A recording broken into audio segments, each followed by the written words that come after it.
Point de départ de ce tour d'horizon de l'actualité hebdomadaire, la rencontre de ce 27 juillet entre Laurent Gbagbo et Alassane Ouattara.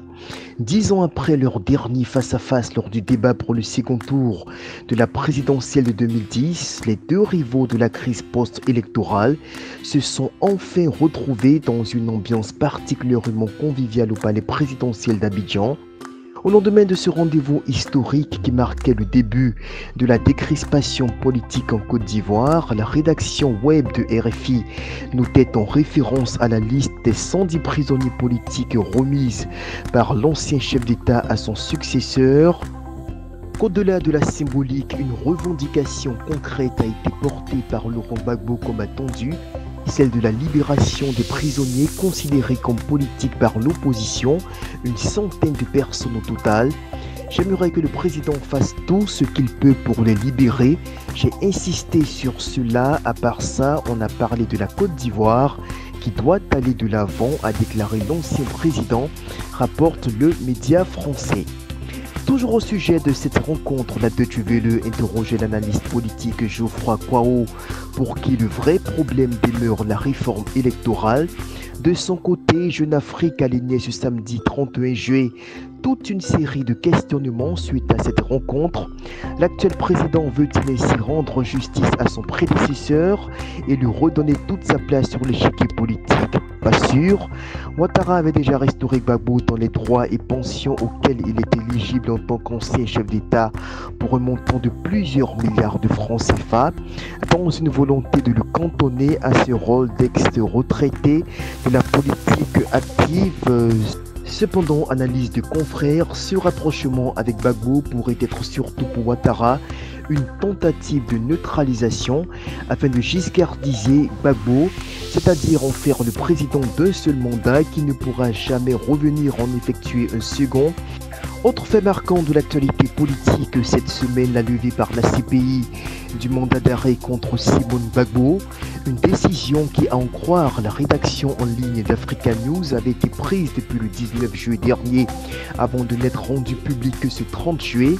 La radio-télévision belge francophone, la RTBF, rapportait dans l'une de ses parutions sur son site internet les propos de l'avocat de l'ex-première dame ivoirienne, Maître Rodrigue Dadje, pour qui cette levée du mandat vient boucler définitivement les poursuites dont faisaient l'objet les Gbagbo devant la Cour pénale internationale.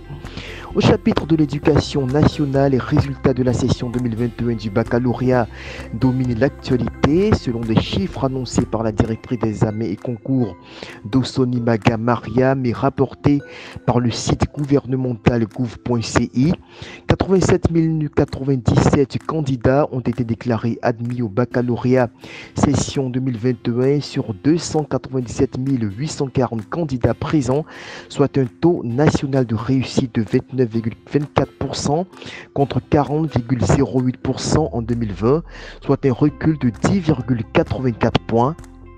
La patronne de la direction des examens et concours a également indiqué que sur 133 166 filles présentes, 38 341 sont admises, soit 28,79%. Sur 164 674 garçons, 48 756 sont également admis, soit 29,61%.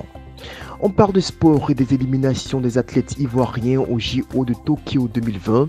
La contre-performance de la sélection de football ridiculisée par la Roja espagnole a provoqué un tollé dans les médias en ligne. Le chroniqueur sportif camerounais Jean-Baptiste Nzekwe parle d'un scénario totalement imprévisible dans les colonnes de Camfoot. Pour une fois, soutient-il, on n'accusera pas les arbitres ni la roublardise de certains joueurs d'en face. L'équipe.fr décrit ainsi les circonstances déroutantes de la débâcle des Ivoiriens.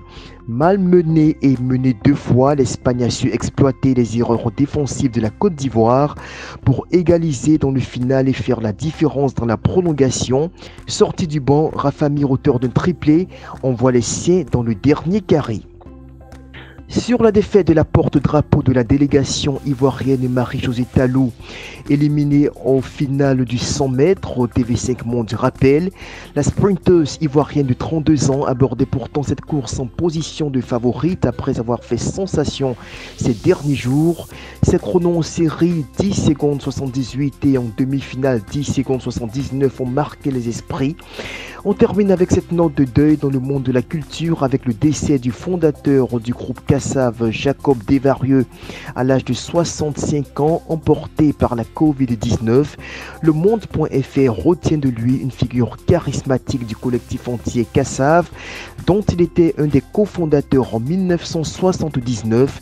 Le chanteur et guitariste Jacob Desvarieux poursuit le confrère, gaillard à l'allure débonnaire d'une santé plus fragile depuis une greffe du rein subie en 2013, est décédé le 30 juillet des suites du Covid-19 au CHU de Pointe-à-Pitre en Guadeloupe.